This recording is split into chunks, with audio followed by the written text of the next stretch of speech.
Hello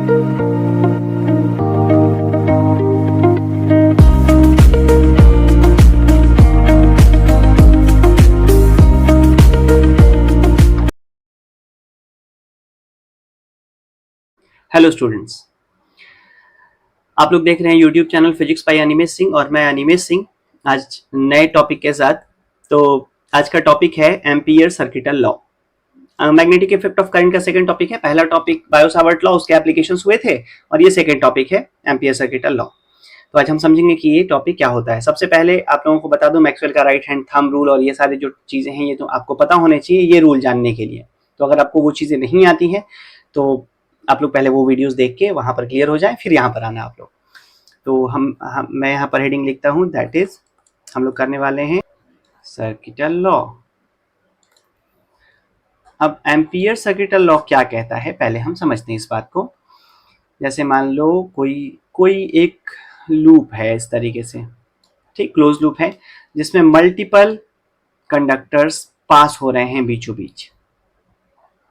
ठीक है, समझना, मल्टीपल कंडक्टर्स पास हो रहे हैं। मैंने 3 ले लिया और बाहर भी एक ले लेता हूँ। चलो अब करंट का डायरेक्शन, चलिए इसमें I1 ले लिया मैंने, इसमें I2 ले लेते हैं और इसमें कहता हूं कि इसमें उल्टा करंट जा रहा होगा I3, बाहर ले लेते हैं I4। ठीक, अब आपको मैक्सवेल का राइट हैंड थंब रूल अगर आपको याद हो तो करंट के डायरेक्शन में हमें लेना होता है थंब और उसको हम लोग रैप करेंगे और डायरेक्शन ऑफ फिंगर कर्ल ऐसे देखो, इस तरीके से है तो इस तरीके से फिंगर कर्ल कैसे हो रहा है, ऐसे। डायरेक्शन ऑफ फिंगर कर्ल में मैग्नेटिक फील्ड बनेगा। तो उस तरीके से अगर देखा जाए तो यहाँ पर मैग्नेटिक फील्ड का जो डायरेक्शन होगा वो ऐसे होगा, यहाँ पर ऐसे होगा, यहाँ पर ऐसे होगा और यहाँ पर भी ऐसे होगा। तो ऐसे मैंने कैसे किया है देखिए, इस तरीके से करंट जा रहा था तो मैंने उसके ऐसे लिया है, ऐसे इस तरीके से मैग्नेटिक फील्ड यहाँ पर शो किया है। अब हर एक कंडक्टर अपना अपना मैग्नेटिक फील्ड प्रोड्यूस कर रहा है। अब अगर देखा जाए तो मैं ये कह देता हूं कि I1 और I2 मिलके I3 से बड़े हैं। मान लो कि I1 और I2 मिलके I3 से ज्यादा हैं, तो I1 और I2 का जो मैग्नेटिक फील्ड होगा वो I3 के मैग्नेटिक फील्ड को डोमिनेट करेगा।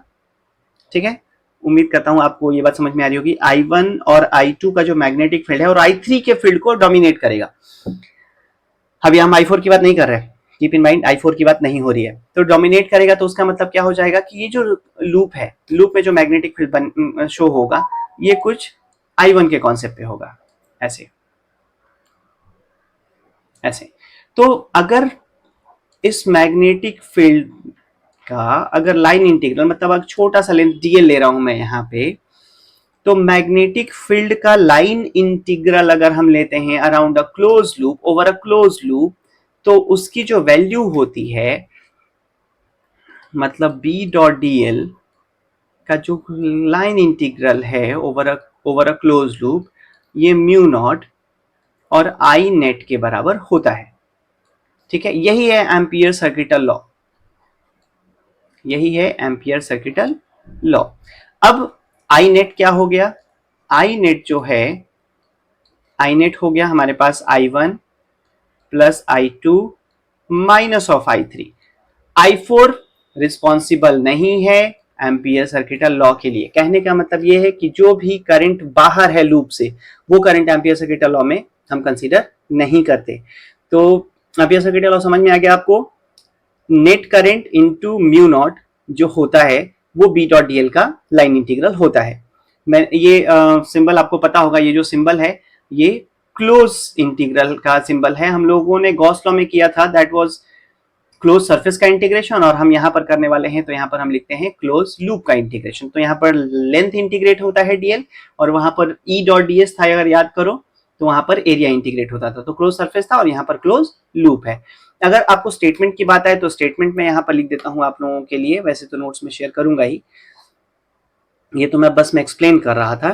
तो हम लोग यहाँ पर लिख सकते हैं ampere circuital law, amperes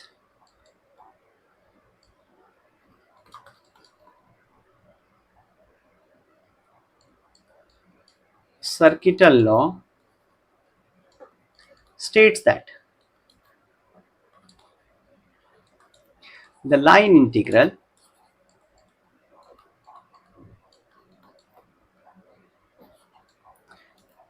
over a closed loop, line integral over a closed loop is mu naught times the net current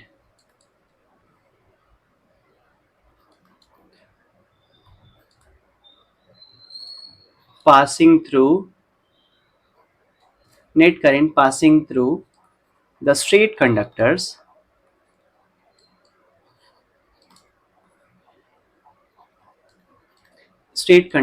crossing the loop,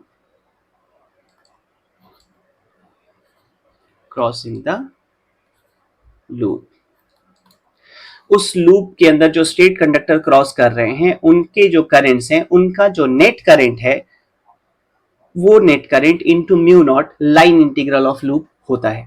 ठीक है, आई होप आप लोगों को समझ में आ गया होगा एम्पियर सर्किटल लॉ। इसके एप्लीकेशंस हम लोग करेंगे जिसमें सोलेनॉइड होगा, टोरॉइड होगा। अब इसका प्रूफ देख लेते हैं एक बार। Proof of Ampere circuital law, हमारा एम्पियर सर्किटल लॉ हो जाएगा, दैट विल बी प्रूफ। लिखता हूं मैं यहाँ पे प्रूफ क्या है। चलो हम लोग एक काम करते हैं, एम्पियर सर्किटल लॉ जो है दिमाग में रखना, ये एक हाइपोथेटिकल लूप होता है। तो प्रूफ के लिए मैं एक स्ट्रेट लाइन लेता हूं।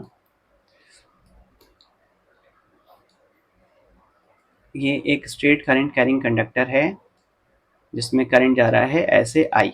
आपको पता है कि मैग्नेटिक फील्ड जो होगा वो कुछ इस तरीके से रहा होगा। चलो यहाँ इस लूप पे एक छोटा सा लेंथ एलिमेंट लेते हैं डीएल।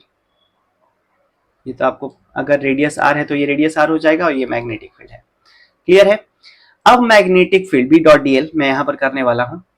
तो यहां पर मैग्नेटिक फील्ड कितना होता है स्ट्रेट लाइन की वजह से, बी जो होता है वो होता है mu not I upon 2 pi R. तो हम लोग क्या लिखते हैं, बी डॉट डी एल। अब डॉट प्रोडक्ट लेना है मुझे, तो क्या लिखूंगा मैं, बी डॉट डी एल। चलो यहाँ पर सिंबल बना लेते हैं क्लोज इंटीग्रेशन का, B dot D L cos 0 degree. 0 degree क्यों हुआ, मैग्नेटिक फील्ड और डीएल सेम डायरेक्शन में है, तो ये हो गया। अब बी जो हमारे पास था mu not I upon 2 pi R, और डीएल जो हमारा इंटीग्रेट होगा that will be 2 pi R. DL तो क्या हो गया, वो उस लूप का पूरे लूप की लेंथ मतलब सर्कल की लेंथ। अब ये यहाँ से कैंसिल आउट हुआ, ये दोनों कैंसिल आउट हुए, तो हमारे पास जो फाइनल रिजल्ट आया बी डॉट डीएल का close integral is equal to क्या बचा है, म्यू नॉट इंटू आई। ये एम्पियर सर्किटल लॉ का छोटा सा प्रूफ है, बहुत आसान है, कोई किसी को सबको समझ में आ जाता है। ठीक है, तो ये समझ में आ गया एम्पियर सर्किटल लॉ का प्रूफ। ठीक है, तो मिलते हैं अगले वीडियो में। अगले वीडियो में इसके एप्लीकेशंस करेंगे हम लोग। Thank you so much.